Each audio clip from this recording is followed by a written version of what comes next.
Wrestling has more than one royal family. You can't see me, my time is now. I hear voices in my head thinking. Here we go. তো finally দেখতে দেখতে WrestleMania night 2ও complete হয়ে গেল। এবছরের মতো রেসলম্যানিয়ার part চুকে গেছে।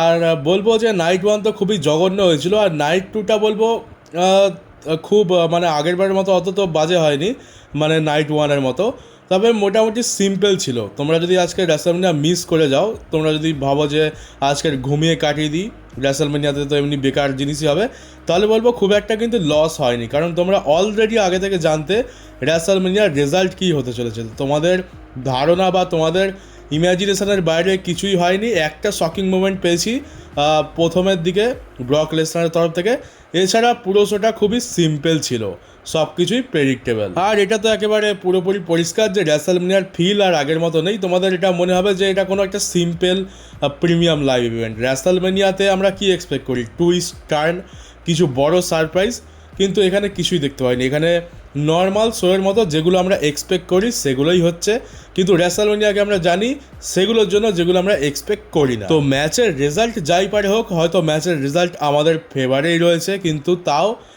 এই রেসলম্যানিয়া তো সেরকম ফিল দেয়নি। আর তো চলো আজকের পুরো রেসলম্যানিয়াতে কী কী হলো সেটা জানবো। তো প্রথমেই আমরা জন সিনাকে দেখতে পাই, আর জন সিনা রিংয়ের মধ্যে আসে। যখন জন সিনা এন্ট্রি নিচ্ছিল তখন তো মোটামুটি ভালো রিয়াকশান পেয়েছে, কিন্তু রিংয়ের মধ্যে আসার পর তো জন সিনাও রিয়াকশান পাওয়া বন্ধ হয়ে যায়, কারণ জন সিনা যে কথাগুলো বললো সেগুলো শুনে ভাই কেউই রিয়াক্ট করতে চাইছে না।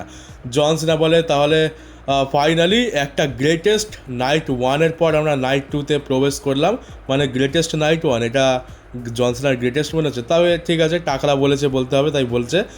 তো ওটা বলে ফ্যান্সদের কোনো রিয়াকশান নেই। জন সিনা সবাইকে ওয়েলকাম করে, তাতেও কোনো রিয়াকশান নেই। কালকের যা দেখালো তারপরে তো রিয়াকশান না পাওয়ারই কথা, মানে জন সিনার ক্ষেত্রেও এরকম হচ্ছে। অন্য সময় তো জন সিনা কিছু বললে সবাই হো হো করে চিল্লি ওঠে, কিন্তু এবারে সেটা আর দেখতে পেলাম না। তারপর আমরা দেখতে পাই যে রেসলম্যানিয়ার থিমটা চেঞ্জ হয়ে গেছে। আমরা নাইট 1-এর একটা গ্রাফিক্স দেখেছি, নাইট 2-এর একটা গ্রাফিক্স দেখেছি, তো সেই গ্রাফিক্স অনুযায়ী থিমটাও চেঞ্জ করে দিয়েছে। আর এখানে তো মোটামুটি নাইট 2-এর থিমটা একটু বেশি উজ্জ্বল আর ভালো লাগছে। আর এরপরেই আমরা দেখতে পাই যে ওবা ফেমির থিম সং প্লে হয়, ওবা ফেমি এন্ট্রি নেয়, আর ক্রাউডও তাকে খুব ভালো সাপোর্ট করছে। ওবা ওবা চ্যান্ট লাগছে, ওবা ফেমিও নাচতে নাচতে ঢুকলো রিংয়ের মধ্যে। তারপর ব্রক লেসনারের থিম সং প্লে হয়, সেও আসে। জানতাম এই ম্যাচটা খুবই ছোট হবে, আর চলেছেও মোটামুটি 3 মিনিট কিংবা 3.5 মিনিটের মতো। আর যেমনটা এক্সপেক্ট করেছিলাম যে শুরু থেকেই ওবা ফেমি খুবই ডমিনেট করবে, তো ব্রক লেসনারকে ওবা ফেমি খুবই ডমিনেট করে। ব্রক লেসনার তো পাচ্ছিল না তার সাথে, ওবা ফেমি তো তাকে রিং থেকেই বাইরে বের করে দেয়। তারপর আমরা দেখতে পাই যে ব্রক লেসনার ওবা ফেমিকে রিং থেকে বাইরে আনে, স্টিল স্টেপসে মারে, তারপরে যে রিংয়ের যে পোলটা রয়েছে সেইখানে মারে, তারপর রিংয়ের মধ্যে ঢুকিয়ে 3টে সুপ্লেক্স লাগায়, একটা F5 লাগায়, কিন্তু ওবা ফেমির কিচ্ছু হয় না। আর তারপরে ম্যাচের এন্ডিং মোমেন্ট ওখানেই চলে আসে। ওবা ফেমি ব্রক লেসনারকে একটা চোক স্ল্যাম লাগায়, আর তারপর পাওয়ার বম লাগায়, আর ব্রক লেসনার এখানে পিন হয়ে গেছে। পুরো ওয়ার্ল্ড শক, ফ্যান্সরা শক, পল হেমানও শক, আর আমি তো আরও বেশি শক যে ব্রক লেসনার 5টা-6টা স্পিয়ার খাওয়ার পর হারে, সে নাকি একটা পাওয়ার বম খেয়ে হেরে গেল। আর এমন নয় যে আমি কোনো হাইলাইট বলছি এখানে, আমি যেটুকু বললাম এটুকুই ম্যাচ ছিল, ওর বাইরে কিছু দেখতে পাইনি। খুবই কম সময়ের জন্য হয়েছে, মানে এন্ট্রান্স বেশি লম্বা ছিল। তো ব্রক লেসনার হেরে গেছে, ওবা ফেমি নিজেই বিশ্বাস করতে পারছে না যে সে জিতে গেছে। সে আনন্দ করতে করতে রিং থেকে বেরোয় আর চলে যায়। এরপর একটা শকিং মোমেন্ট আসে, দেখতে পাই ব্রক লেসনার নিজের গ্লাভস খুলছে, পায়ের জুতো খুলছে। তো বুঝে গেছি কী হবে। ব্রক লেসনারের চোখে প্রথমবার আমরা জল দেখতে পেলাম, এর আগে তো আমি কখনো ব্রক লেসনারকে কাঁদতে দেখতে পাইনি। তো ব্রক লেসনার জুতো খোলে, তার গ্লাভস খুলে রিংয়ের মধ্যে রাখে, আর বোঝাই যাচ্ছে যে সে রিটায়ারমেন্ট নিয়ে নিয়েছে, সে রিটায়ার হয়ে গেছে। সবাই thank you Brock, thank you Lesnar chant করছে। পল হেমান রিংয়ের মধ্যে আসে, ব্রক লেসনারকে জড়িয়ে ধরে। ব্রক লেসনারও তাকে বলে যে হ্যাঁ এখানেই সব কিছু শেষ।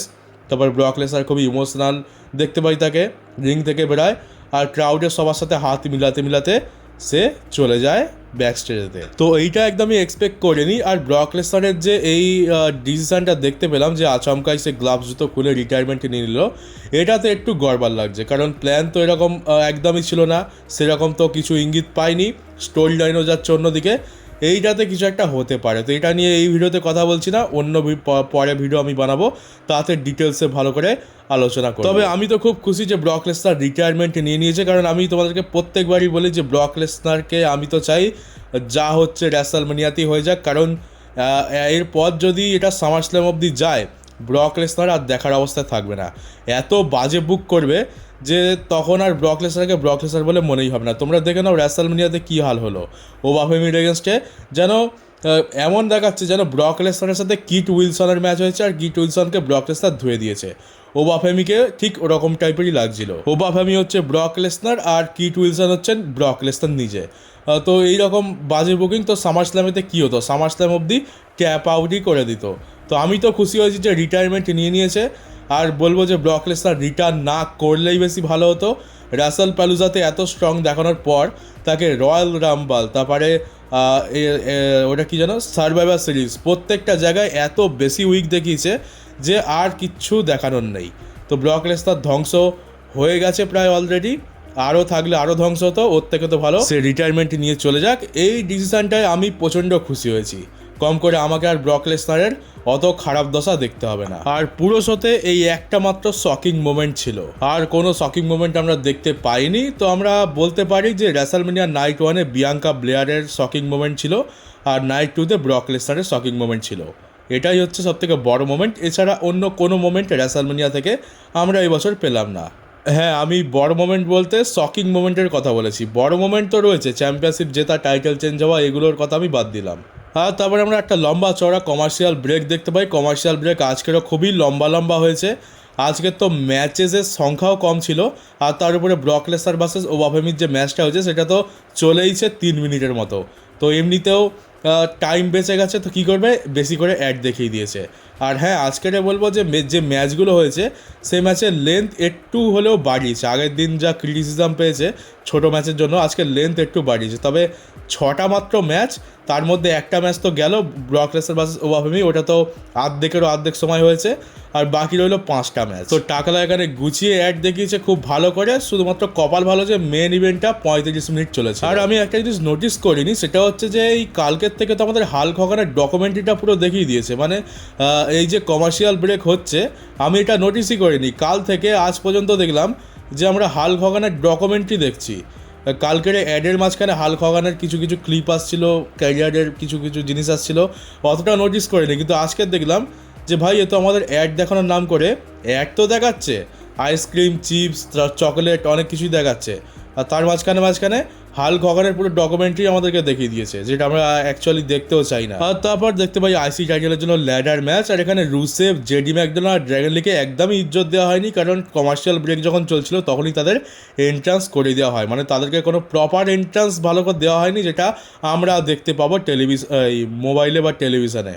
কিন্তু রে মিস্টেরিও, পেন্টা আর জিভান এভান্সকে একদম প্রপার এন্ট্রান্স দেওয়া হয়। তো বুঝে গেছিলাম যে যদি চ্যাম্পিয়নশিপ আসে তো এই 3 জনের মধ্যে যে কোনো একজনের কাছেই আসবে, বাকিদের তো কোনো মান ইজ্জত নেই। ড্র্যাগন লি, রুসেভ আর জেডি ম্যাকডোনাল্ড এরা হচ্ছে 1 নম্বর, মানে জবারের থেকেও নিচে। এদেরকে শুধুমাত্র রেখেছে যাতে মানে লোক পাওয়া যাচ্ছে না, তাই যা হোক করে ধরে এনেছে এদেরকে, এরকম টাইপের। তো ল্যাডার ম্যাচটা ভালো হয়েছে, বেশ কিছুক্ষণ চলে, 10 মিনিটের ওপরেই চলেছে ম্যাচটা। মোমেন্টও দেখতে পাই, ল্যাডার ভাঙা হয়। আমরা দেখতে পেলাম যে রে মিস্টেরিও রুসেভের গায়ে গিয়ে পড়ে, রুসেভ একটা ল্যাডার রিংয়ের সাথে অ্যানাউন্সার টেবিলে পুরো পোলের মতো করা ছিল, ওইটার ওপরে পড়ে ভাঙে। এছাড়া ল্যাডারের ওপরে আছাড় মারা অনেক মোমেন্ট দেখতে পাই। তবে ম্যাচের এন্ডিংটা ডিসঅ্যাপয়েন্ট করেছে, আমরা কোনো রকম টাইটেল চেঞ্জ দেখতে পাই না। শেষ পর্যন্ত পেনটাই এই ম্যাচটা জিতে যায়। আর কি বলবো, আর এখানে টাইটেল চেঞ্জ হলে ভালো হতো, কিন্তু রুসেভকে দেখলাম যে এন্ট্রান্স দেখেই বুঝে গেছি যে ভাই রুসেভের কিছু হওয়ার নেই। আর জিভান এভান্স জিততে পারতো, ও তো হচ্ছে গরিবের কোফি কিংস্টন, কিন্তু দেখলাম যে তাকেও জেতায়নি। হ্যাঁ, তবে জিভান এভান্স ভালো স্পট দিয়েছে এই ম্যাচের মধ্যে, তাকে ওই করতেই তো রাখা হয়েছে। তবে শেষ পর্যন্ত পেনটাকেই জিতিয়ে দেয়। তো এখানেও কিছু স্পেশাল তো দেখতে পেলাম না। ম্যাচের কোয়ালিটি হ্যাঁ খুব ভালো ছিল, মোটামুটি ডাব্লিউডব্লিউ স্ট্যান্ডার্ড অনুযায়ী ম্যাচের কোয়ালিটি ভালো ছিল, কিন্তু তেমন মজা পেলাম না। তারপর আমরা কালুয়ার সাথে স্যামি জেনের ম্যাচ দেখতে পাই। স্যামি জেনকে প্রচণ্ড হেট করা হচ্ছিল, প্রচণ্ড বু করছিল। স্যামি জেনকে দেখে বোঝা যাচ্ছিল যে স্যামি জেনেরও মন মেজাজ ভালো না, তাকে এত বেশি হেট করা হচ্ছে। স্যামি জেনের আজকে সেই এনার্জি আমরা দেখতে পাইনি। আর কালুয়ার এন্ট্রান্সটা কী ছিল, মানে হ্যাঁ ওই ছাপড়িটা তো ছিল ওর সাথে কালুয়াটা, আর কালুয়ার এন্ট্রান্সে মেয়েদের মতো ড্রেস পরে এসছে। মানে মেয়েদের মতো বলতে মেয়েদের ড্রেস হয় না যে একটা ড্রেস পরে আছে সেটার সাথে জুড়ে একদম লম্বা চাদরের মতো বিছানো লম্বা ড্রেস যেটা মাটিতে ঘষতে ঘষতে আসছে, ঠিক ওরকমই। দেখো পুরো এন্ট্রান্স র্যাম্পটাই কভার করে দিয়েছে, দেখে মনে হচ্ছে যেন সাদা কার্পেট পাতানো। এক তো কালুয়াকে অন্ধকারে দেখা যায় না, আর তার ড্রেস দেখো একবার ধবধবে সাদা। তো এইবার ম্যাচের মধ্যে আসি। ম্যাচের মধ্যে স্পেশাল তেমন কিছু ছিল না, ম্যাচটাও খুবই ছোট ছিল। স্যামি জেন তো প্রত্যেক কথাতেই মানে একটা ঘুষি মারলো, ফ্যান্সরা বু করে, আর কালুয়াকে খুবই সাপোর্ট করছে ফ্যান্সরা। আর এই ম্যাচের মধ্যে দেখতে পাই যে ওর সাথে যে লিলিয়াচি না কি একজন রয়েছে, ওই ছাপড়িটার নাম, তো সে বহুত ডিস্ট্র্যাক্ট করে, সে বহুত প্রবলেম ক্রিয়েট করে স্যামিজেনের জন্য। আর জাল লাভ উঠায় কালুয়া, স্যামিজেন হেলওয়াকিং মারতে যাচ্ছিলো কিন্তু ট্রিক শট লাগিয়ে দেয়, মানে যেটাকে হাই নি বলা হয়। তবে কালুয়া যেহেতু ওটা ইউজ করছে তাই ওটাকে ট্রিক শট বলা হবে। তো তারপরে স্যামিজেনকে পিন করে দেয়, স্যামিজেন হেরে গেছে, কালুয়া হয়ে গেছে নতুন ইউএস চ্যাম্পিয়ন। আর কোথায় গেল ডবল টার্ন? আমাদেরকে বলা হচ্ছিল, পিডব্লিউ ইনসাইডার তো বললো যে ডবল টার্ন হবে, এখানে তো সিঙ্গেল টার্নও দেখতে পেলাম না। স্যামিজেন ফেজি থেকে গেল আর কালুয়া হিল থেকে গেল, আর টাইটেল চেঞ্জটাও হয়ে গেল। তারপর আমরা দেখতে পাই ডমডম ভাইয়ের এন্ট্রান্স, তার সামনে কিছু লুচা ডট ছিল, জানি না এটা আদৌ রেসলার কিনা, হয়তো ট্রিপল এ প্রমোশন থেকে ধরে এনেছে। আর ডমডম ভাই এটা কি করছে, কার্ডবোর্ডের সিংহাসনে এন্ট্রি নিচ্ছে, ওর থেকে তো এমনি হেঁটে হেঁটে আসলে বেশি সম্মান পেত। আর ভাই এর থিম সংটা কি, এর থিম সং আমি কিচ্ছু বুঝতে পারি না, কি বলে কি মিউজিক, খালি কিছু একটা বাজছে এটুকুই বুঝতে পারি, খালি নয়েজ ছাড়া আর কিছুই নয়। তবে ডিওয়ান ফিন ব্যালরের এন্ট্রান্স দেখতে পাই, এই মোমেন্টটা একটু ভালো ছিল, ওই সময় ফ্যান্সরা চিয়ার করছিল। আর প্রায় 3 বছর পর আমরা রেসলম্যানিয়াতে ডিওয়ান ফিন ব্যালরকে দেখতে পেলাম, লুকটাও বেশ ভালো করেছে, মেকআপটাও ভালো লাগছিল। আর ফিন ব্যালরের এন্ট্রান্সটাও খুব লম্বা চওড়া হয়, বেশ ভালোই লাগছে দেখতে, আমরা এনজয় করলাম অনেক বছর পর। তারপরে ম্যাচ শুরু হয়, ম্যাচের তো এটা হ্যাঁ অ্যাকচুয়ালি ম্যাচটাকে চেঞ্জ করে দেওয়া হয়েছে। এটা প্রথমে ছিল নর্মাল ম্যাচ, কিন্তু আজকে জানতে পারি যে এটাকে নাকি অ্যাডাম পিয়ার্স স্ট্রিট ফাইট করে দিয়েছে, এটা আজকেরই করেছে। তো স্ট্রিট ফাইট করেছে কিন্তু তার তেমন কিছু লাভ হয়নি, মানে স্ট্রিট ফাইট বলতে শুধুমাত্র আমরা ক্যান্ডোস্টিক চেয়ার টেবিলের ইউজ দেখতে পাচ্ছি, তাও খুব একটা বেশি পরিমাণে নয়। ক্যান্ডোস্টিক তো প্রথমে ইউজ হওয়ার পরেই শেষ হয়ে যায়, একটা ক্যান্ডোস্টিক বার করে ওটা দিয়েই ডমিনিক ফিন ব্যালরকে মারে, আবার ওটা নিয়েই ফিন ব্যালর ডমিনিককে মারে। দুটো টেবিলের ইউজ দেখতে পাই, একটা টেবিলে তো ডমিনিক ফিন ব্যালরকে ধাক্কা মেরে ভেঙে দেয়, আরেকটা টেবিল পরে সেট করা হয় এন্ড মোমেন্টের জন্য। আর চেয়ার দিয়ে আমরা দেখতে পাই যে চেয়ার দিয়ে 619 লাগাচ্ছে ডমডম ভাই, ফিন ব্যালরের মুখে গলায় চেয়ার ফাঁসিয়ে 619 লাগায়, তারপর স্ল্যাশ লাগায় টপ রোপ থেকে। আর ভাবছিলাম যে এবার ডিওয়ান ব্যালর কি হেরে যাবে, তো দেখলাম যে না, কিক আউট করেছে, যাকে খুব ভালো কথা। আর তারপরে চেয়ার শট কয়েকটা মারে ফিন ব্যালর ডমডম ভাইকে। আর তারপরে আমরা দেখতে পাই যে এবার ডমডম ভাইয়ের গলায় চেয়ার ফাঁসিয়ে রিংয়ের কর্নারে ড্রপ কিক মারে, তারপর টেবিলের ওপরে শোয়ায় আর টেবিলের ওপরেই ক্রুডা গ্রাস লাগিয়ে দেয়। আর এখানে ডমডম ভাইকে পিন করে, ডমডম ভাই কিক আউট করার তো ক্ষমতা নেই, অত বড় মুভ, তো ব্যাস এখানে ম্যাচ শেষ হয়ে যায়। আর ফিন ব্যালর মানে ডিওয়ান ফিন ব্যালর জিতে গেছে এই ম্যাচটা। তারপর আমরা জেড কার্গিল ভার্সেস রিয়া রিপ্লির ম্যাচ দেখতে পাই। আর এই জেড কার্গিলের মুখ সকাল সকাল থেকে পুরো মুডটাই খারাপ হয়ে যায়, এক তো কালুয়াকে সহ্য করতে পারছি না, আর তার উপরে জেড কার্গিল, দুজনেই একসাথে একই শোয়ের মধ্যে। এক তো ব্রক লেসনার রিটায়ারমেন্টে নিয়ে নিল, ম্যাচটাও হেরে গেল, উপরন্তু শোটাও দেখতে ভালো লাগছে না, তার উপরে এর থোবরা দেখতে হচ্ছে। তো এই ম্যাচটা নিয়ে বেশি কী বলবো, ম্যাচটা কিছুক্ষণ চলে, তারপরে দেখতে পেলাম যে তার বি ফ্যাব আর মিচাইন এসে ইন্টারফেয়ার করছিল, ইওস্কাই এসে তাদেরকে সাইডে লাগিয়ে দেয়, আর শেষ পর্যন্ত রিয়া রিপ্লি রিপটাইড লাগিয়ে দেয় জেড কার্গিলকে, আর এখানে জেড কার্গিল হেরে গেছে। আর রিয়া রিপ্লি হয়ে গেছে নতুন ডব্লিউডব্লিউই ওমেন্স চ্যাম্পিয়ন। আর তা আমরা ইওস্কাইয়ের সাথে তাকে সেলিব্রেটও করতে দেখি, আর সম্ভবত এখন তাকে আমরা স্ম্যাকডাউনের ওপর বেশি দেখতে পাবো, কারণ সে তো স্ম্যাকডাউনের চ্যাম্পিয়নশিপ। আর এই ম্যাচে রিয়া রিপ্লি জিতেছে, তার জন্য যত না খুশি হয়েছি তার থেকে বেশি খুশি হয়েছি জেড কার্গিল হেরেছে বলে। আর তারপর আমরা হোস্ট জন সিনাকে দেখতে পাই, সে অ্যানাউন্স করে যে আজকের 55,255 জন স্টেডিয়ামেতে দর্শক রয়েছে, যদিও টিকিটের সংখ্যা তো শুনেছিলাম নাকি 50,000 রেখেছে নাইট 2 এর জন্য, তাহলে 55,000 দর্শক হয় কোথা থেকে? তো যাই হোক, টোটাল দেখাচ্ছে যে এখানে 1,06,072 জন দর্শক রয়েছে, মানে এটা দুটো নাইট মিলিয়ে। আর জনসনা বলে যে হোস্ট হিসাবে আমার দায়িত্ব এখানেই শেষ, এবার তো সব কিছু মানে রেসলম্যানিয়া তো প্রায় শেষ হয়ে এসছে, আর আমার এটুকুই কর্তব্য ছিল। এবারে মিজকে দেখতে পাই, মিজ এখানে টাইম কিপার এরিয়া থেকে বেরিয়ে আসে, সে বলে যে আমি এই লকার রুমের লিডার, আমার রেসলম্যানিয়ায় কোনো মোমেন্ট নেই, আমার মোমেন্ট চাই। তো জন সিনা কোনো ঝামেলা করেনি, কথাও বাড়ায়নি। জন সিনা বলে যে হ্যাঁ তুমি তোমার মোমেন্ট নাও, জন সিনা সাইডে সরে যায় আর মিজকে রিংয়ের মাঝখানে দাঁড় করিয়ে দেয়। তো তারপরে আমরা ড্যান হ্যাউজেনকে দেখতে পেলাম, আর যেমনটা নিউজ এসেছিলো তোমাদেরকে বলেছিলাম যে ড্যান হ্যাউজেন আর জন সিনাকে একই সেগমেন্টে রাখা হবে, এমনটা প্ল্যান করা হচ্ছে। তো ড্যান হ্যাউজেন আসে, ড্যান হ্যাউজেনের সাথে আমরা কতগুলো জোকারকে দেখতে পাই। ওরা বাচ্চা নয় অ্যাকচুয়ালি, ওরা আসলে যে বামন বলে না, যারা বয়স বাড়ে কিন্তু হাইট বাড়ে না, তো ওই রকম কতজনকে ড্যান হাউজেনের মতো সাজিয়ে আনা হয়েছিল। এবারে মিজ এখানে দেখতে পেলাম যে ড্যান হাউজেন জন সিনার সাথে হাত মেলাচ্ছে, জন সিনার সাথে মিট অ্যান্ড গ্রিট করছে, কিন্তু বাকি দুজনকে পাত্তা দিচ্ছে না। তো বলে যে John Cena greatest of all time, আমি গ্রেটেস্ট অফ অল টাইম, আর কিট উইলসন হচ্ছে ভবিষ্যতের গ্রেটেস্ট অফ অল টাইম, আর আমাদেরকে অসম্মান করা। তো এই করতে করতে ঝামেলা বেঁধে যায়, আর কিট উইলসনের কাছে গিয়ে একটা জোকার ঘুষি মারে। আর যেহেতু হাইট ছোটো, তো ঘুষিটা কোথায় লেগেছে বুঝতেই পারছো, মেন পয়েন্টে লাগে। তো কিট উইলসন তো পড়ে যায়, আর তারপর ড্যান হাউজেন নিচু হয়ে মিজের মেন পয়েন্টে মেরে দেয়। আর তারপরে আমরা দেখতে পাই যে জন সিনার 5 নাকাল সাকাল এখানে ড্যান হাউজেন মিজকে লাগিয়ে দেয়, আর ব্যাস তারপরে আর কি কোনো ওইটাই একটা জাস্ট মোমেন্ট ছিল, ফানি মোমেন্ট আমাদেরকে দেখানোর জন্য। আর জন সিনাও বলে যে আমি আমার আফটার রিটায়ারমেন্ট লাইফ খুবই এনজয় করছি, হোস্ট হয়ে খুবই মজা পেলাম। আর তারপর বলে ইটস মেন ইভেন্ট টাইম। তারপরে আমরা রোমান রেন্সের একটা স্পেশাল এন্ট্রান্স দেখতে পাই, আর তারপরে আমরা সিএম পাঙ্কের একটা স্পেশাল এন্ট্রান্স দেখতে পাই, যেখানে সিএম পাঙ্কের পুরো ক্যারিয়ারের ফটো দেখানো হচ্ছে, মানে কোন সময় কীরকম দেখতে ছিল। তারপর সিএম পাঙ্কের এন্ট্রান্সটা একটু আজব লাগলো, চারিদিকে সব কিছু অফ করা আছে, যেমন জন সিনার এন্ট্রান্স হয় সব কিছু কালো করে, ওরকম টাইপের, কোনো মিউজিক নয়, কিচ্ছু নেই। সিএম পাঙ্ক এসেছে, র্যাম্পের কাছে এসে দাঁড়িয়ে আছে, তখনও মিউজিক বাজেনি। ভাবছিলাম যে এ কি র্যাম্পের মধ্যেই হিল টার্ন করে নিয়েছে নাকি। তারপরে দেখলাম যখন সে ওই হাঁটু গেড়ে বসে হাতে ঘড়ি দেখিয়ে চিল্লায়, ঘড়ি তো নেই, তাও হাতের দিকে এরকম দেখিয়ে চিল্লায়, তখনই থিম সংটা প্লে হয়। তো যাকে রিংয়ের মধ্যে এবারে আসে, ম্যাচটাও শুরু হয়। প্রথম দিকে একটু স্লো ছিল, তবে ম্যাচের কোয়ালিটি কিন্তু ভালো ছিল। সিএম পাঙ্কের যে একটা কমপ্লেন থাকে যে খালি গ্যাস বেরিয়ে যায়, 5 মিনিটের বেশি টিকতে পারে না, আজকের পুরো ম্যাচে ফুল দমে লড়েছে, মানে হ্যাঁ ফুল দমে তো নয় কিন্তু লড়েছে, অত বেশি বোর করেনি আমাদেরকে। আজকের ম্যাচটা চলেওছে প্রায় আধ ঘন্টার ওপরে, মানে আধ ঘন্টা তো মিনিমাম গেছেই, আর ম্যাচটা সত্যি খুবই ভালো ছিল।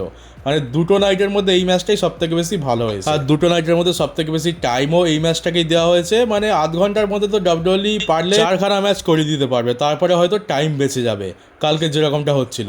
আর এই ম্যাচটা মুখে বলে নয়, এটা দেখে ফিল করতে হয়। এই ম্যাচের বেস্ট মোমেন্টগুলো বলি, সিএম পাঙ্কের একটা মোমেন্ট দেখতে পাই, যেখানে সিএম পাঙ্ককে রোমান রেন্স এরকম দেখতে পাচ্ছ উল্টো করে ঝুলিয়ে দিয়েছে, তারপর 3খানা সুপারম্যান পাঁচ লাগায় ওখানেই, তারপর স্টিল স্টেপস দিয়ে তার মাথায় মারে, আর মাথা থেকে একটু ফেটেও যায়। আর তারপর সিএম পাঙ্ককে নিজে থেকে মাথায় ব্লেড মারতে দেখতে পেলাম।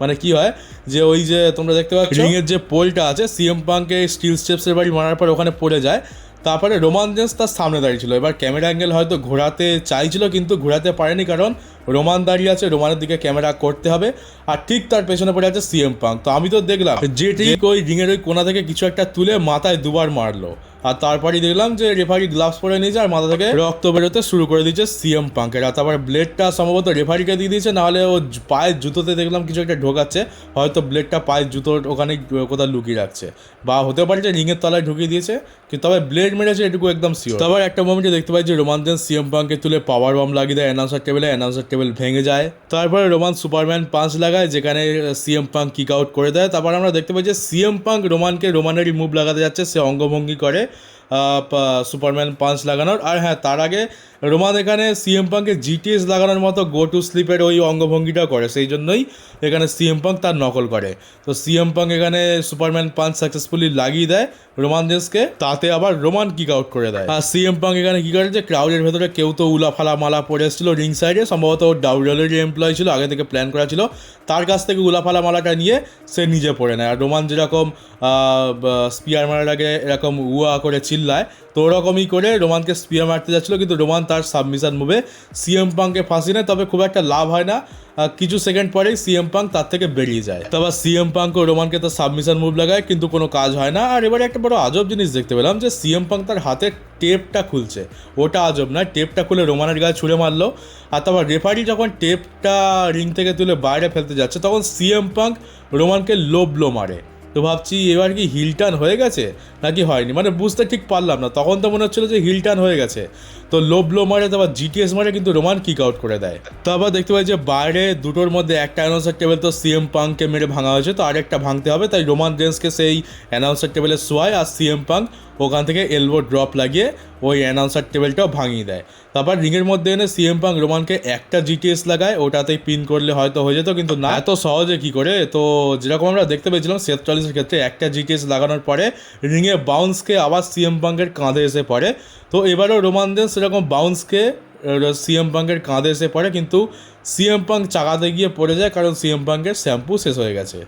এবার আসে ঠিক ম্যাচের এন্ডিং মোমেন্ট, সিএম পাঙ্ক দাঁড়িয়ে ওঠে, রোমান রেন্স কর্নার থেকে এসে তাকে একটা স্পিয়ার মারে, কিন্তু তারপরে রোমান রেন্স থামে না, সে রানিং যে স্পিয়ারটা থাকে রিং রোপে বাউন্সকে সেইটা আরেকটা মারে, তো পরপর দুটো স্পিয়ার পরে আর সিএম পাঙ্ক এখানে পিন হয়ে গেছে, রোমান রেন্স হয়ে গেছে নতুন ওয়ার্ল্ড হেভিওয়েট চ্যাম্পিয়ন। আর এর সাথেই আজকের রেসলম্যানিয়া ক্লোজ হয়। তো রোমান রেন্সের সেলিব্রেশনও দেখতে পাই, ফাইনালি ওটিসি 2 বছর পর ওয়ার্ল্ড টাইটেল জিতলো।